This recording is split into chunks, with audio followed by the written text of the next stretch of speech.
Hi hello నమస్తే welcome back to Rishi YouTube channel. అందరూ ఎలా ఉన్నారు? అందరూ బాగున్నారా? నేను కూడా బాగున్నానండి.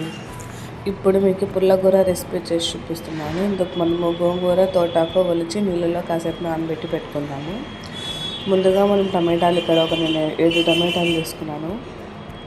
మీకు క్వాంటిటీ ఎక్కువ కావాలనుకుంటే కొంచెం ఎక్కువ టమాటాలు తీసుకోండి. నేను ఇక్కడ 2 ఎర్రగడ్డలు, అంటే మీ కారానికి తగ్గట్టు మీరు మిరపకాయలు తీసుకోండి, సరిపోతుంది.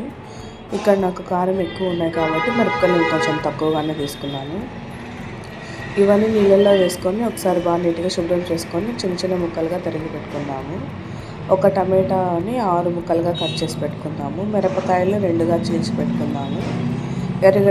ఎర్రగడ్డ కూడా సేమ్ అండి. ఇప్పుడు టమాటాను కట్ చేసుకున్నట్టుగానే కట్ చేసి పెట్టుకోండి. ఇవి కట్ చేసుకున్న తర్వాత ఇందులోకి మనము ఆకుకూర వేసి కాసేపు నానబెట్టుకుందాము. ఇప్పుడు స్టవ్ వెలిగించుకొని స్టవ్ మీద ఒక గిన్నె పెట్టుకున్నాము. ఇవి మనం ఆకుకూర పుల్లగూరలోకి మీకు నచ్చిన ఆకు వేసుకోవచ్చు. అంటే నచ్చిన ఆకు అంటే మెంతాకు కూడా వేస్తారు కొందరు.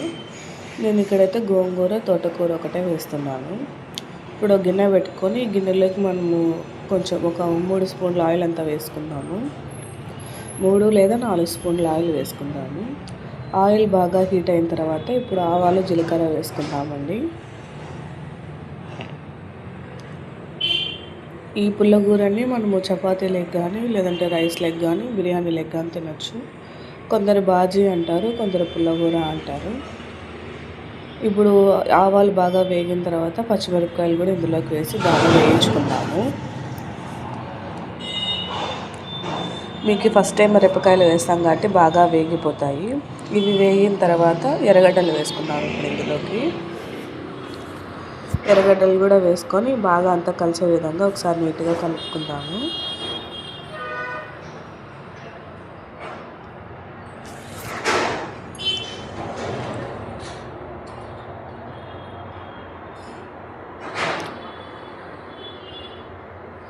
టేస్ట్ కూడా చాలా బాగుంటుందండి. ఒకసారి ట్రై చేసి చూడండి.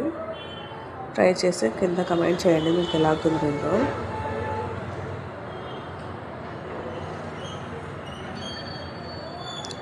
ఇవి బాగా వేగిన తర్వాత ఇప్పుడు ఇందులోకి మనము టమాటాలు వేసుకుందాము.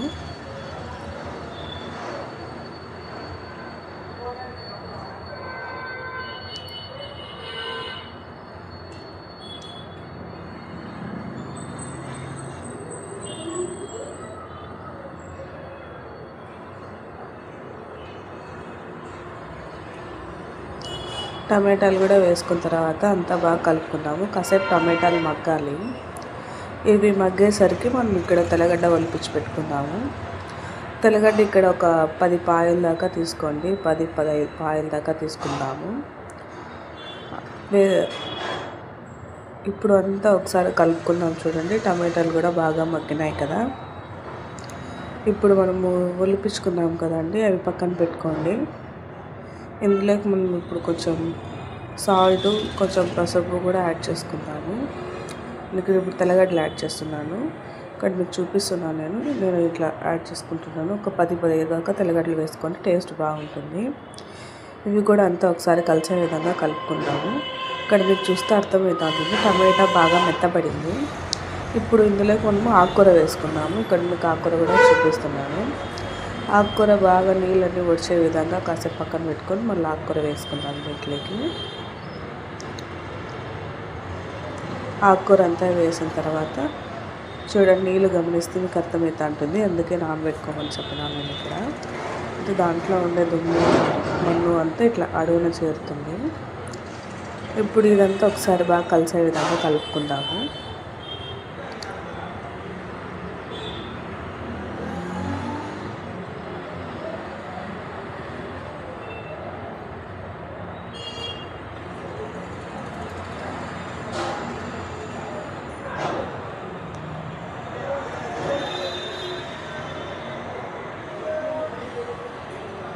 ఇక్కడ ఆకు క్వాంటిటీని చూసి మరీ మీరు ఎక్కువ ఉంటుందేమో అని కారం కానీ సాల్ట్ కానీ ఎక్కువ యాడ్ చేసుకోవద్దండి.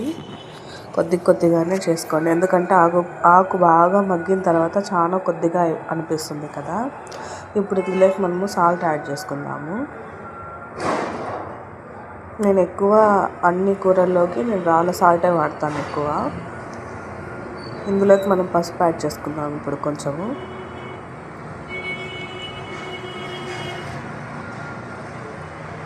ఇందులోకి మనం చింతపండు కూడా యాడ్ చేసుకుందాం. చింతపండు కొంచెం తక్కువగానే వేసుకోండి. గోంగూర పుల్లగా ఉంటుంది, మనం వేసిన టమాటాలు కూడా పుల్లగా ఉంటాయి కాబట్టి కొంచెం తక్కువగా చింతపండు వేసుకోండి. ఇప్పుడంతా ఒకసారి కలిసే విధంగా నీట్గా కలుపుకోండి. ఒక చేతితో మాత్రం కలపద్దండి, అది గిన్నె మీద ఇట్లా పడే అవకాశం ఉంటుంది. అందుకనే కొంచెం మీరు చూసుకొని జాగ్రత్తగా వేసుకోండి. నేను ఇక్కడ అంతా కలిపేసుకున్న తర్వాత ఒకసారి చూపిస్తున్నాను. ఇలా బాగా ఆకంతా మగ్గిన తర్వాత ఇక్కడ మీరు చూస్తే అర్థమవుతా ఉంటుంది కదా. ఈ కలిపేటప్పుడు మీరు బట్ట పట్టుకొని కలుపుకోండి. ఇక్కడ నేను ఒక గ్లాస్ నీళ్ళు యాడ్ చేసుకుంటున్నాను. ఇది బాగా ఉడకాలండి. ఇప్పుడు దీంతో పాటే నేను మీకు బెండకాయ రెసిపీ కూడా షూట్ చేస్తున్నాను ఇక్కడ, అది కూడా చేసి చూపిస్తాను. కొంచెం తర్వాత కాయలు వేసుకుందాం. ఆయిల్ బాగా హీట్ అయిన తర్వాత ఎర్రగడ్డలు వేసుకొని వేయించుకుందాం ఒకసారి. ఎర్రగడ్డలతో పాటు కొంచెం పసుపు కూడా యాడ్ చేసుకుందాం. ఇక్కడ ఎక్కువ అవసరం లేదండి, చిటికెడు పసుపు చాలు.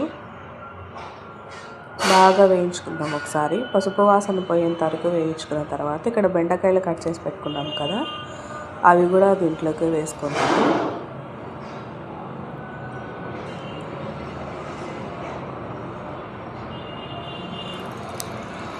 ఇక్కడ బెండకాయలు అన్నీ కట్ చేసుకొని వేసుకున్నాం కదా, ఈ బంక్ అంతా పోయేంత వరకు, బెండకాయలకు ఉండే బంక్ అంతా పోయేంత వరకు బాగా వేయించుకున్నాము.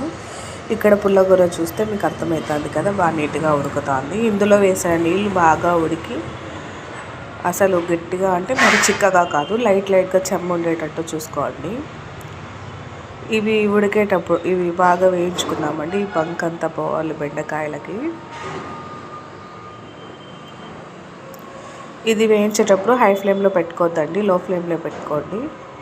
ఇక్కడ చూస్తున్నట్టయితే మీకు అర్థమవుతుంది. నేను కొంచెం టీ కూడా పెడుతున్నాను ఇంట్లో తాగడానికని, మీకు అది కూడా చూపించాను ఒక క్లిప్ మాదిరిగా. ఇక్కడ బెండకాయలు చూస్తున్నారు కదా, ఒక సగం ఒక 50-60% అట్లా వేగినాయి. ఇప్పుడు ఇందులోకి కారము, మనకి రుచికి తగ్గట్టు కారం, సాల్ట్ కూడా యాడ్ చేసుకున్నాము. ఇక్కడ నేను 2.5 స్పూన్ కారం వేసుకున్నాను, 1.5 స్పూన్ సాల్ట్ వేసుకున్నాను.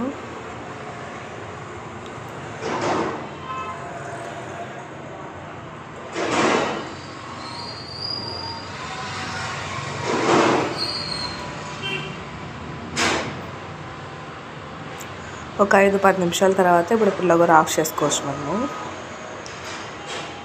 చూడండి, నేను ఆఫ్ చేసేసాను. ఇక్కడ ఇలా ఉండాలి. ఇక్కడ ఇది కూడా కలిపి పెట్టుకున్నాను మీకు. ఇది నేను రామి పెట్టుకున్నానండి, ఇక్కడ చూపిస్తున్నాను కదా మీకు రామి. ఇప్పుడు ఇందులోకి కొంచెం కొత్తిమీర యాడ్ చేసుకొని కలుపుకుంటే అయిపోతుంది.